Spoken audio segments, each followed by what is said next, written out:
Oke, salam dan salam sejahtera, dan saya nak mengulas sedikit ya kenyataan yang dikeluarkan oleh Tuan Ibrahim Tuan Man ya, yang mana kenyataan beliau menyatakan bahawa PAS akan pecat ahli yang sokong parti lain. Dari kenyataan yang dikeluarkan melalui ucapan beliau, yang mana beliau menyatakan bahawa PAS akan mengambil tindakan tegas termasuk memecat ahli yang didapati menyokong parti lain pada PRN pada 12 Ogos ini nanti.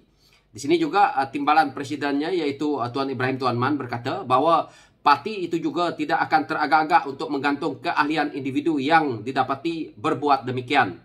PAS tidak akan berkompromi dengan mengambil tindakan tegas kepada mana-mana ahli parti yang bertindak menentang calon yang diumumkan oleh parti itu. Sebaliknya, kita akan tidak teragak-agak dan mengambil tindakan disiplin sama ada memecat atau menggantung keahlian. Kita tidak akan berkompromi dalam beberapa tindakan yang meruntuhkan ummah yang kita bina ini. Jangan jadi penghalang. Dalam kenyataan ini saya lihat Tuan Ibrahim Tuan Man sudah lupa bahawa PAS berdiri di atas sokongan rakyat. Walaupun orang Kelantan ke, orang Terengganu ke. Jadi dalam ucapan ini, apabila PAS mengatakan perkara ini, saya nak cabar PAS. Jika semua ahli PAS pergi menyokong parti lain, adakah PAS berani memecat semua mereka ataupun menggantung keahlian mereka? Dah tentu tidak jawapannya. Jadi PAS tak payah berbohong. Inilah propaganda murahan yang PAS semaikan kepada pengundi, kepada rakyat untuk mengundi mereka. Jadi PAS ini berharap rakyat sokong mereka.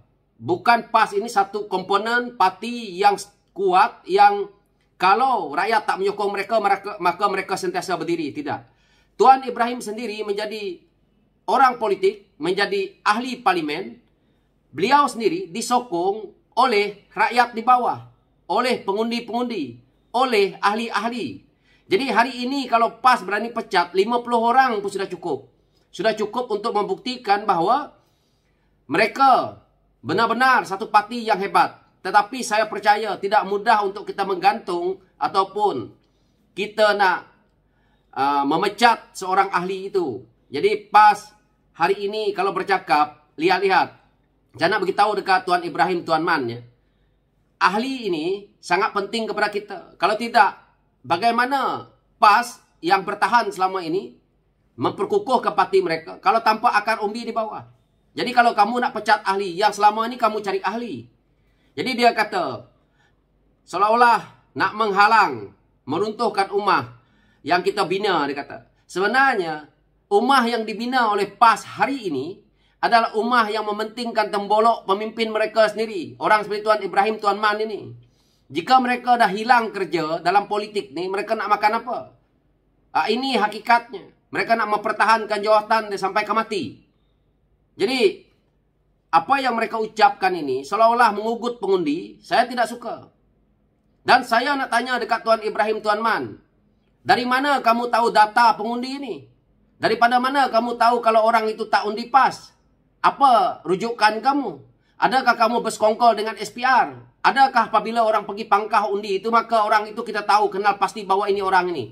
Apakah PAS akan duduk di sana, akan menjadi pemerhati untuk melihat kita kena undi PAS, ada kita duduk di peti undi sana? Adakah begitu? Tidak juga.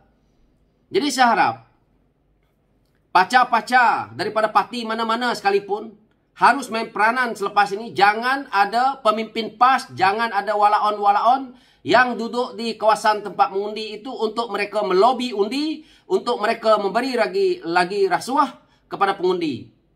Ini adalah sikap pemimpin PAS yang bercakap tidak melihat. Ingat apa? Walaupun pengundi di jabatan-jabatan kerajaan ataupun mengundi pos dan sebagainya, kita tak tahu siapa nama pengundi. Dan undi itu kepada siapa kita pun tak tahu. Kenapa PAS menceritakan isu ini? PAS ni, perangai mereka inilah mengugut orang. Kalau contohnya, walaupun contohnya daripada parti Pakatan Harapan, mereka ini adalah ahli parti, tetapi mereka menyokong kepada parti PAS. Adakah kita boleh menghalang? Tidak. Ini adalah individu punya rasa hati. Kalau PAS rasa bahawa tergugat, PAS patutnya menjaga Kelantan itu dengan baik. Tapi kalau PAS mengugut pengundi dengan cara begini, apa data yang PAS gunakan untuk melihat bahawa, oh, si Anu ni, si B ni dia menyokong kepada Parti Pakatan Harapan. Oh, si A ni menyokong kepada Parti Barisan Nasional. Tak ada data ini. Data yang kita ada adalah pergi mengundi, kita pangkah siapa yang kita mau. Jadi jangan dengar, jangan termakan dengan hujah yang dikeluarkan oleh pemimpin PAS, kerana orang seperti Tuan Ibrahim Tuan Man ini adalah orang yang suka membuat propaganda dan suka membuat pembohongan. Jadi saya harap pengundi-pengundi yang ada di Kelantan, pengundi-pengundi yang ada di Terengganu, pengundi-pengundi yang ada di Kedah, kalau kamu orang selama ini adalah ahli PAS, kalau hari ini kamu orang rasa nak perubahan, maka tukarlah undi kamu kepada kerajaan yang ada hari ini. Jangan lagi undi PAS.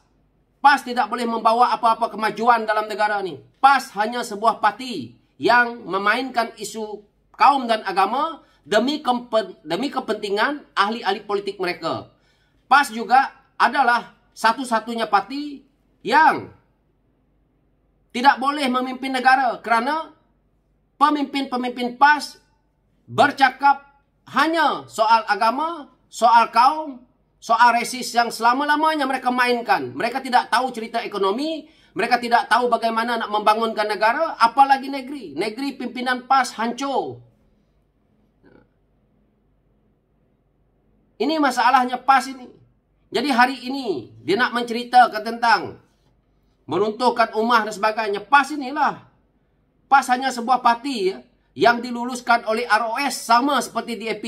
Sama seperti UMNO, sama seperti Parti Keadilan Rakyat, sama seperti Parti Amanah dan parti-parti lain yang ada di negara ini. Jadi pemimpin PAS jangan mengugut pengundi. Saya nak beritahu dekat Tuan Ibrahim Tuan Man, kamu tidak layak mengugut pengundi walaupun itu adalah ahli parti kita. Amaran yang kamu bagi ini adalah pada saya salah. Kerana hak mereka boleh saja menjadi ahli parti kita, tetapi hak mereka mengundi, kamu tidak berhak untuk menghalang. Dan saya nak tanya, dari mana Tuan Ibrahim Tuan Man ini tahu bahawa ahli PAS yang mengundi kepada calon lain di PRN akan datang ini? Dan dari mana data dia dapat? Jangan dia keluar hujah seperti satu pembohongan, seperti satu propaganda yang jelas-jelas untuk meraih undi semata-mata demi kepentingan pemimpin PAS itu sendiri. Saya nak beritahu dekat rakyat-rakyat yang ada di Kelantan, di Terengganu, di Kedah. Kalau kamu rasa nak perubahan, ubah saja undi kamu. Jangan takut. PAS bukannya satu-satunya parti yang akan boleh memberi jaminan bahawa sesebuah negeri itu maju, sesebuah itu maju, negara itu maju. Bukan di tangan PAS. PAS tidak berhak. Yang berhak adalah mereka-mereka yang mempunyai kebolehan, kepakaran. Bukan dengan hujah-hujah yang mana apabila menjadi menteri makan gaji buta. Ni Tuan Ibrahim Tuan Man ini sendiri pun. Kita tengok projek tebatan banjir. Mereka buat begitu mahal. Kenapa kerajaan yang hari ini ada apabila dibuat semula dan akhirnya melakukan banyak penyebatan. Disebabkan orang seperti Tuan Ibrahim Tuan Man inilah makan gaji puluhan ribu jadi menteri tetapi hasilnya tak ada. Bila dekat-dekat pilihan raya barulah keluar ini, keluar itu. Kerja tak buat-buat. Apa dia manfaat pemimpin PAS yang ada dalam negara ni? Tak ada. Pemimpin PAS yang ada dalam negara ni cuma untuk memecah belahkan undi, memecah belahkan kaum, memecah belahkan bangsa. Kerjanya main isu 3R setiap hari. Jadi tak payah mereka nak berdegang-berdegung. Kalau kamu orang nak undi parti mana, undilah. Nak undi PAS boleh, nak undi Pakatan Harapan boleh, nak undi Barisan Nasional boleh, nak undilah parti Atok ke parti mana ke Pejuang ke pun boleh. Itu hak kamu di luar sana untuk mengundi. Tentang keahlian kamu orang, itu adalah terpulang kepada mereka. Kamu orang tak duduk dalam PAS sebagai ahli PAS pun kamu orang kena makan sendiri. Kamu orang tak duduk dalam PAS pun kamu kena cari makan sendiri. Bukan PAS menjamin periuk nasi kamu orang.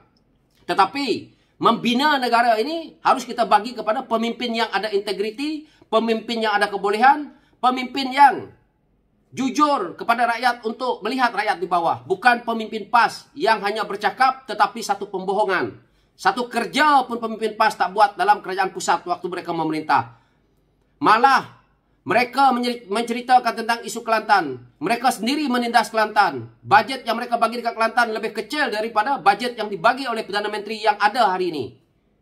Kemajuan di Kelantan, tentang pelaksanaan pembangunan di Kelantan. Lebih baik kerajaan yang ada hari ini yang baru beberapa bulan lebih adil kepada negeri Kelantan dibandingkan dengan pemimpin PAS yang berpuluh tahun ada di Kelantan. So, itu saja ulasan saya. Rakyat Kelantan fikir-fikirlah sendiri. Sekian, terima kasih.